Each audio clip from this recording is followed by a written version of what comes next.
year, approximately a year. Going a little slower than I thought it was gonna. Typical day, get home from the fire department, go out to the garage, and I've got so many projects that, I mean, even that Class 12, I've had it for 2 years and I think I've raced it twice. The first thing I have to do is pull the Class 12 car out. Once I get that out of the way, I gotta pull the Mickey Thompson car on the cart and move it over next to the Class 8 that we're gonna be doing later on in a couple years. And then I actually have some room to work on it. I've actually got the Class 12 listed on RDC, trying to sell that, you know, maybe before the Baja 1000. I just don't even have the time to race it anymore, so I'm kind of trying to clear out my garage so I can actually have room to work on the Mickey Thompson car. There's not a day that goes by that I don't think of that car.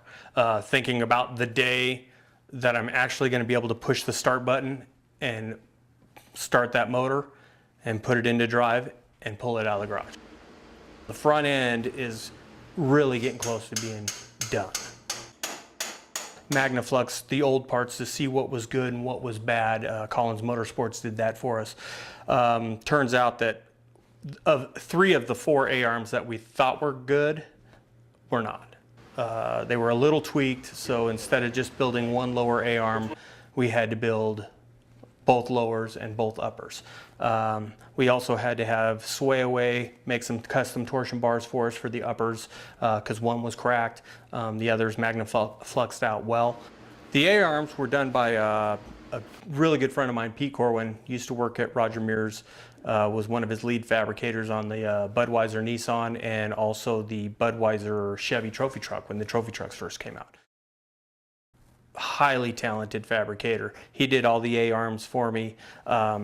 He's also going to be helping me out on the body because he's very talented when it comes to aluminum too. I mean, the guy can pretty much do it all. The old timers, I guess, love it.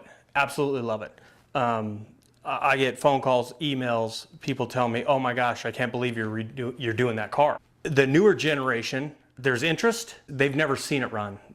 To them, it's just a buggy because they don't realize the technology that's in that car now. It was like the Ivan Stewart trophy truck when it first came out. It was so different from other vehicles.